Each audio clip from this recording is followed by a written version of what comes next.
ये अफसाना नासिर हुसैन का लिखा हुआ है और इसका उन्वान है तवक्को। विकास अग्रवाल ने समीर को अपने केबिन में बुलाकर कहा कि इस बार जब तुम मुंबई अपने ग्राहकों से मिलने जाओ तो कोई अच्छा तोहफा लेकर जाना। ये हमारे कितने बड़े ग्राहक हैं और हमने इतने सालों में कभी उन्हें कोई तोहफा नहीं दिया। समीर मन ही मन में बहुत खुश हुआ क्योंकि ये इसकी भी ख्वाहिश थी कि अपने ग्राहकों को कुछ तोहफे में दे। फिर विकास जी ने समीर से पूछा, क्या तोहफा दोगे? समीर ने कहा, आप ही बताइए ना सर। विकास जी ने कहा, एक काम करो समीर, तुम कोस्ट मॉल जानते हो, सैयद अमीर अली एवेन्यू पर? जी, समीर ने फौरन जवाब दिया। वहाँ घड़ियों के बहुत उम्दा ब्रांड्स के शोरूम हैं, जैसे रोलेक्स, ओमेगा, राडो। तुम इन तीनों ब्रांड्स के अच्छे मॉडल अपनी शवाबदीद से मुंतखब करके उनका दाम ले आओ। हाँ, उस घड़ी पर अपनी कंपनी का नाम भी छपवाना होगा। उसके बाद हम लोग तय कर लेंगे कि कौन सा मॉडल लेना है। समीर कोलकाता की एक निजी कंपनी में सेल्स मैनेजर था। उनका दफ्तर रसल स्ट्रीट में था।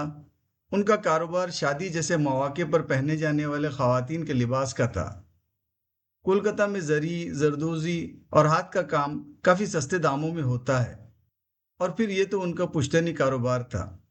दूसरे दिन दोपहर के खाने के बाद समीर दफ्तर से क्वेस्ट मॉल गया और तीनों ब्रांड्स की घड़ियों के मॉडल मुंतखब करके दाम ले आया। शाम को उसने विकास जी को बताया कि रोलेक्स का औसत दाम 13,12,000 रुपये, ओमेगा का 9,50,000 रुपये और राडो का 2,58,000 रुपये है। विकास जी ने उस कागज पर पेपर वेट रखते हुए उसे अपनी मेज की बाईं जानिब रखा और कहा, अभी मैं एक ज़रूरी काम में मसरूफ़ हूँ, हम कल इस पर तफसील से बात करेंगे। 3-4 रोज बाद जब विकास जी फुर्सत में बैठे थे, उन्होंने समीर को बुलवाया और पूछा कि क्या ये घड़ियां कुछ कम दामों में नहीं मिलती।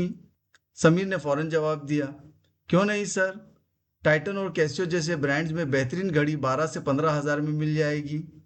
विकास जी ने कहा, हाँ ये ठीक है, तुम कल इन ब्रांड्स के अच्छे मॉडल के दाम ले आओ। इतने में विकास जी की बीवी का फोन आया और वो कह रही थी कि उनकी बेटी के स्कूल से फोन आया था कि स्कूल बस खराब हो गई है तो बेटी को ले जाने का बंदोबस्त करें, और पूछ रही थी कि क्या वो उबर कैब करवा दे। विकास जी ने फौरन मना करते हुए कहा, बिल्कुल नहीं, मैं अभी समीर को अपनी गाड़ी देकर भेजता हूँ।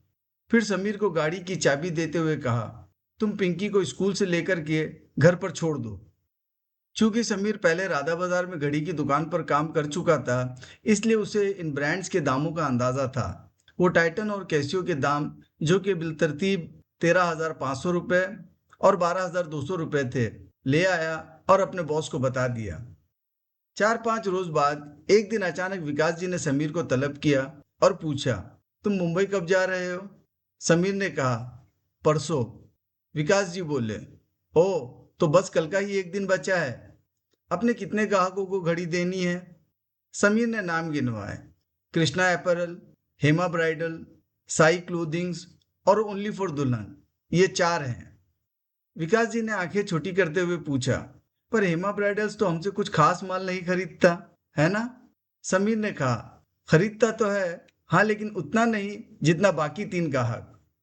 विकास जी ने मुंह खुला रखते हुए कहा, तो फिर 3 घड़ियां काफी है ना? अच्छा, एक बात बताओ, तुम कोई ऐसी मार्केट जानते हो जहां सस्ते दामों में घड़ियां मिलती हो?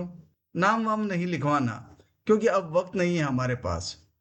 समीर ने कहा, सर, राधा बाजार में एक ऐसी दुकान जानता हूँ जिसके पास रोलेक्स और राडो की पहली नकल मिलती है।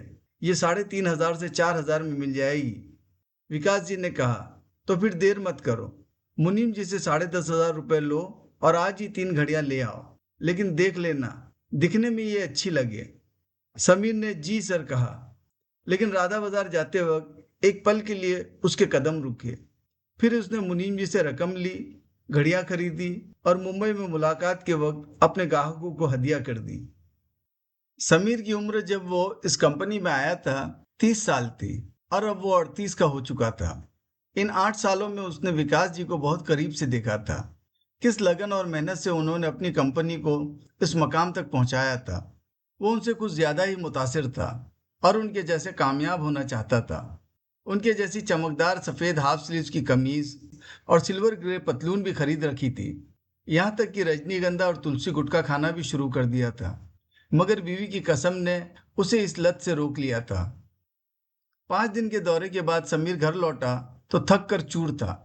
और क्यों ना होता, 3 दिन ट्रेन का सफर और 2 दिन मुंबई लोकल की धक्का मुक्की। रात को बीवी ने खाना लगाया और उसकी 12 साल बेटी अपने पापा के पास बैठकर गुजरे 5 दिनों की सारी बातें तफसील से सुनाने लगी। रात को सोते वक्त बीवी ने मेज पर रखा हुआ एक दावतनामा समीर के हाथ में दिया। समीर ने पूछा, ये क्या है? किसने दिया? बीवी ने कहा, कोई साहिल नाम का आदमी था। कहने लगा, बस ये समीर को दे देना, वो समझ जाएगा। समीर ने बड़े तजस्सुस से वो लिफाफा खोला और कार्ड पढ़ा। अरे, ये तो साहिल दे है, मेरा कॉलेज का दोस्त। उसने सदर्न एवेन्यू पर नया फ्लैट खरीदा है और हमें घर की तकरीब पर मदऊ किया है, अगले इतवार दोपहर 1:30 बजे। साहिल बहुत ही प्यारा और मददगार इंसान है। उसने कॉलेज के दिनों में मेरी बड़ी मदद की थी। बीवी ने पूछा, तोहफा क्या दोगे? अरे हाँ, तोहफा भी तो देना होगा। समीर ने सोचते हुए कहा, 10 ग्राम का सोने का सिक्का दे देते हैं, क्या कहती हो? बीवी ने कहा, हाँ ठीक है, मैं कल ही तनिष जाकर दाम पता कर लेता हूँ। दूसरे दिन शाम को जब समीर घर लौटा तो बीवी ने पूछा, आपने सोने के सिक्के का दाम मालूम किया? समीर ने कहा, हाँ, 5 ग्राम का 32,000 रुपये और 1 ग्राम का 6,600 रुपये। बीवी ने कहा, लेकिन आप तो 10 ग्राम का सोच रहे थे। समीर ने कहा, वो मेरी गलत फहमी थी। मुझे मालूम नहीं था कि सोने का सिक्का 10 ग्राम के अलावा 5 ग्राम और 1 ग्राम में भी मिलता है। मुझे जरा सोचने दो, और क्या ऑप्शन है हमारे पास। हफ्ते की शाम जब दफ्तर से लौटा तो सबसे पहले उसने अपने बैग में से 10 ग्राम का चांदी का सिक्का निकालकर बीवी को दिखाते हुए पूछा, ये कैसा है? बीवी ने मुंह दूसरी तरफ फेरते हुए कहा, सोना तो नहीं है।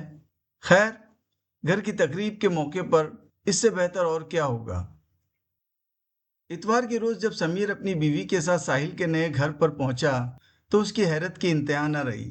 वहां उसके कॉलेज के सारे दोस्त मौजूद थे। पुराने दोस्तों के साथ खाना खाया, खूब बातें हुई और दिल खोल कर वक्त गुजरा। उन्हीं दोस्तों में रमेश भी था। उसने समीर को अगले इतवार अपने घर खाने पर मदऊ किया। रमेश के घर वालों ने समीर की फैमिली की खूब खातिर तवाजो की और इसी तरह मिलते रहने का वादा लिया। कुछ दिन बाद रमेश का फोन आया और उसने समीर को हफ्ते को एक दोस्त के घर पार्टी पर मदऊ किया। वहां खाने पीने दोनों का प्रोग्राम था। समीर ने कहा, मैं आऊंगा जरूर, पर विस्की मेरी तरफ से होगी। रमेश ने कहा, जैसी तुम्हारी मर्जी। हफ्ते को अपने कहे के मुताबिक समीर को विस्की ले जानी थी। घर से निकलते वक्त उसने सोचा, एक ब्लू लेबल ठीक रहेगी, क्योंकि पिछली 2 बार दोस्तों ने बहुत उम्दा खाने का इंतजाम किया था। उसने अपने मोबाइल पर कीमत देखी तो 30,000 रुपये नजर आए। उसने अपना इरादा थोड़ा बदला और ब्लू लेबल की जगह ब्लैक लेबल पर आ गया। लेकिन जब वो शराब की दुकान पर पहुंचा तो ब्लैक लेबल के बिल्कुल साथ रेड लेबल रखी हुई थी। उसने दुकानदार से रेड लेबल का दाम पूछा तो उसने 2,000 रुपये बताए। समीर रेड लेबल की एक बोतल लेकर दोस्त के घर पहुंचा। वहां उसके पहुंचने से पहले ही एक दौर चल चुका था। उसने देखा तो हैरान रह गया। मेज पर शैंपेन, शिवाज रिगल और पेनफोल्ड्स सलीके से रखी हुई थी। उसने चुपके से अपना पैकेट एक तरफ रख दिया। शायद ये वैसी ही शर्मिंदगी थी जो उसने मुंबई के ग्राहकों को घड़ी देते वक्त महसूस की थी। जेब से रुमाल निकाला और मुंह पोंछते हुए अपने दोस्तों के साथ बड़े ज़ौक और शौक से महफिल में शामिल हो गया। एक इतवार दोपहर के खाने के वक्त बेटी ने समीर से कहा, पापा, आप मुझे एक चांदी का ब्रेसलेट दिलवा देंगे? माँ ने पूछा, ये अचानक चांदी का ब्रेसलेट क्यों? बेटी ने कहा, मेरी सब सहेलियों के हाथ में कुछ ना कुछ है, मुझे भी एक चांदी का ब्रेसलेट चाहिए। समीर ने उसके सर पर हाथ फेरते हुए कहा, ठीक है, हफ्ते की शाम हम किसी अच्छे जौहरी के पास चलेंगे। हफ्ते को समीर का निस्फ दिन का दफ्तर होता है। वो अपनी बीवी और बेटी को लेकर एल्गिन रोड पर सिल्वर जोन ज्वेलर्स पहुंचा। सेल्समैन ने एक से बढ़कर एक डिजाइन के चांदी के ब्रेसलेट दिखाए। उनमें से एक सबको पसंद आया, मगर उसकी कीमत उनके बजट से कुछ ज्यादा थी, 4,500 रुपये। बीवी ने समीर की तरफ देखकर कहा, पर यह तो बहुत महंगा है। समीर ने हाथ के इशारे से बताया, कोई बात नहीं, सेल्समैन ने मौके का फायदा उठाते हुए एक और ब्रेसलेट का डब्बा निकाला और दिखाते हुए बोला, ये बिल्कुल नया पीस है, आज ही आया है, लेकिन ये चांदी पर सोने की प्लेटिंग का है। वाकई वो ब्रेसलेट बहुत खूबसूरत था, कोई भी एकदम पसंद कर ले। बीवी ने सेल्समैन से कीमत पूछी तो उसने 13,500 रुपये बताई। बीवी ने समीर की जानिब देखा और समीर ने कहा, पैकेट। घर आते हुए बेटी ने खुशी से कहा, पापा, ये ब्रेसलेट बिल्कुल असली सोने जैसा लगता है, बहुत बहुत शुक्रिया। समीर ने मुस्कुराते हुए कहा, हाँ बेटा, जब तवक्को से ज्यादा मिल जाए तो खुशी तो होती ही है। ये कहते ही समीर एकदम संजीदा हो गया। बीवी ने फौरन पूछा, अचानक क्या हुआ? समीर ने गर्दन हिलाते हुए कहा, कुछ नहीं, यूं ही कुछ याद आ गया। ये था नासिर हुसैन का लिखा हुआ अफसाना तवक्को।